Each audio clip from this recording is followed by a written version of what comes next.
Hi, இந்த video என்னன்னு பார்த்தீங்கன்னா, நாங்கள் எங்கள் பப்பீஸ்க்கு neck belt and Pedigree gravy வாங்கிட்டு வந்தோம். அவங்களோட நெக் பெல்ட் வந்து ரொம்ப பழசாயிடுச்சு, அதனால நாங்கள் புதுசாக வாங்கலாம்னு சொல்லிட்டு தான் வாங்கிட்டு வந்தோம்.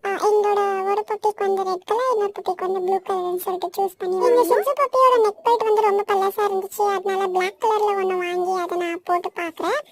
ஸோ சைஸ் வந்து பெருசாக இருக்கா இல்லை சின்னதாக இருக்கான்னு சொல்லி செக் பண்ணேன்.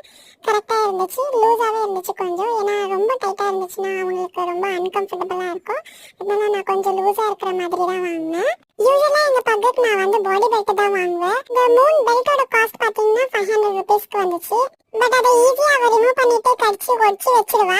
அதுக்காக தான் நான் வந்து இந்த மாதிரி பிடிச்சிட்டு போகிற மாதிரி நெக் பெல்ட்டை தான் கட்டி விட்டுருக்கேன். 2 பேருக்குமே அது ரொம்ப பிடிச்சிருந்துச்சு. பாருங்க எப்படி எடுத்துகிட்டு போகிறேன் என்னை வெளியில் கூட்டிகிட்டு போகணும்னு சொல்லிட்டு. இந்த மாதிரி உங்களுக்கு வேற டாக்ஸோட ஃபனி வீடியோஸ் பார்க்கணும்னா எங்களோட சேனலை சப்ஸ்கிரைப் பண்ணிக்கோங்க. I'll see you in next video. Bye.